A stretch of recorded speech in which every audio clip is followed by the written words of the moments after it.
बहुत ही मजेदार कॉन्सेप्ट है इंटरेस्ट ऑन डिबेंचर्स, बहुत ही छोटा सा कॉन्सेप्ट है interest on debentures. Debenture interest का नेचर क्या होता है? इज इट द चार्ज और an appropriation? Sure?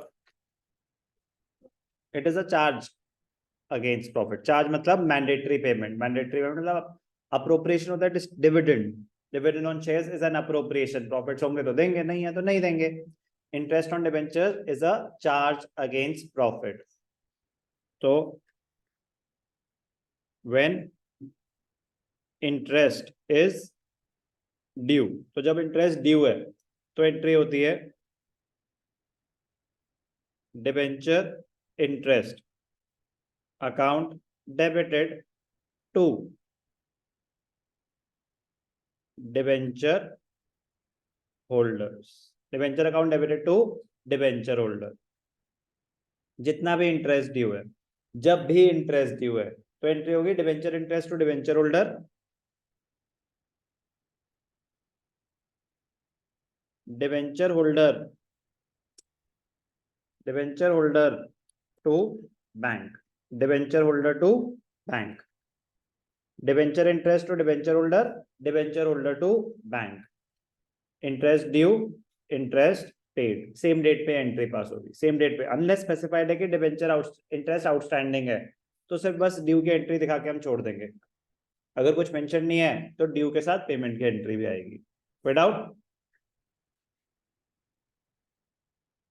Eight the end of the year, eight the end of the year क्या करते हैं? एक्सपेंसेस को राइट ऑफ किया जाता है। एक्सपेंसेस को राइट ऑफ किया जाता है किसके through? Statement of profit and loss. पूरा लिख देता हूं, statement of profit and loss, brackets में लिखते हैं finance cost debited to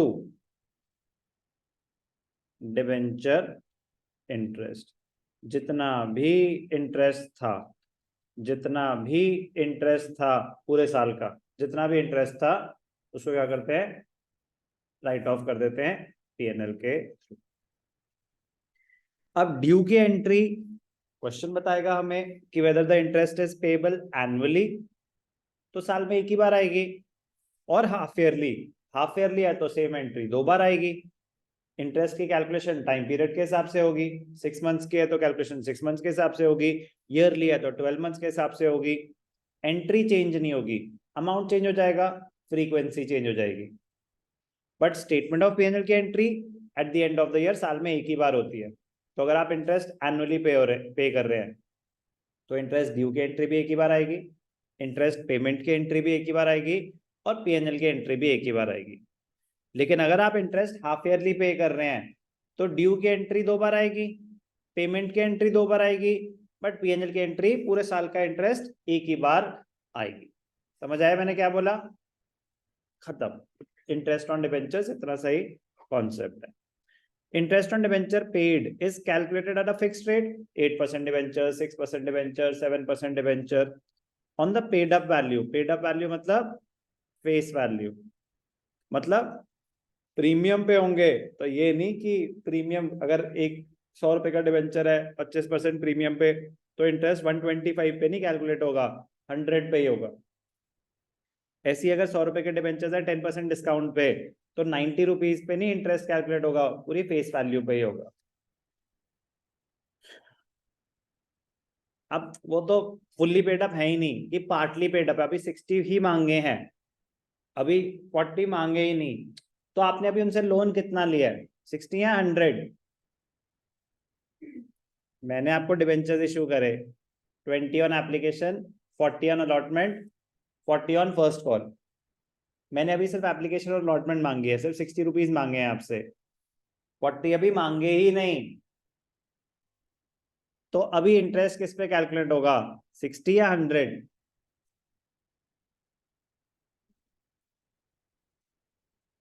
loan है ना, तो जितना लोन अभी बोरो करा है उतने पे ही तो होगा, 60। तो सर आपने बोला face value, face value of the called up portion, वो इम्प्लाइड है। Face value of the called up portion, जो मैंने अभी पैसे मांगे ही नहीं, फिर मैं क्यों मैं से अच्छा भाई साहब आप 20 रुपए मांगे या 40 रुपए मांगे, हम तो इंटरेस्ट 100 पे नहीं, ये नहीं बोला मैंने बोला डिबेंचर प्रीमियम पे हो या डिस्काउंट पे हो, और आप पूरे पैसे मांग चुके हैं तो 100 रुपए पे ही रहेगा।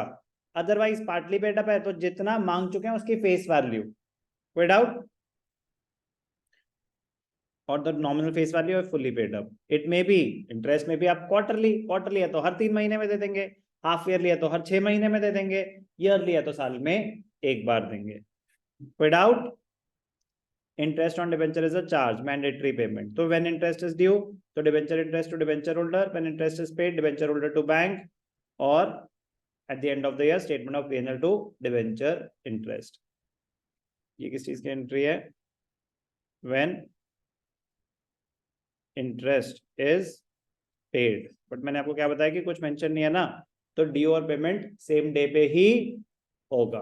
पेमेंट की entry of course debenture holder to bank, but मैं कह रहा हूँ कुछ मेंशन नहीं है। हाफ ईयरली है तो हाफ ईयरली जब ड्यू उसी के साथ पेड, क्वार्टरली है तो उसी के साथ ड्यू पेड, ईयरली है तो ड्यू पेड। बट P&L की एंट्री साल में एक बार ही। ऑन ट्रांसफर ऑफ इंटरेस्ट कब? Eight the end of the year. कोई भी doubt? Clear? Points to remember: interest on debenture is a charge against profit and is payable whether the company, just read once. Okay, so ये important point है. If the interest is accrued and not paid yet, it will be termed as interest accrued and due or interest outstanding. तो मतलब मैंने बताया कि debenture interest due तो हो चुका है, पे नहीं हुआ, तो उसको बोला क्या जाता है? Interest outstanding. क्या बोला जाता है उसको? Interest outstanding. और अगर इंटरेस्ट ड्यू हो चुका है, interest accrued and due, interest accrued but not due, दोनों ही कहां पे शो किए जाते हैं? करंट लायबिलिटीज में, अदर करंट लायबिलिटीज। सर क्या? करंट लायबिलिटीज में एक सबहेड होता है अदर करंट लायबिलिटीज, उसमें शो करे जाते हैं। अभी किसी काम का नहीं है आपके, ठीक है ना? आपके काम का क्या है? इंटरेस्ट ड्यू जब होगा तो जर्नल एंट्री क्या है? Debenture interest to debenture holder. जब इंटरेस्ट पे होगा तो डिबेंचर होल्डर टू बैंक, और at the end of the year वो राइट ऑफ होगा P&L के थ्रू, तो स्टेटमेंट ऑफ P&L ब्रैकेट्स में finance cost to debenture interest. कोई डाउट? चलो कुछ क्वेश्चन करके दिखाता हूं।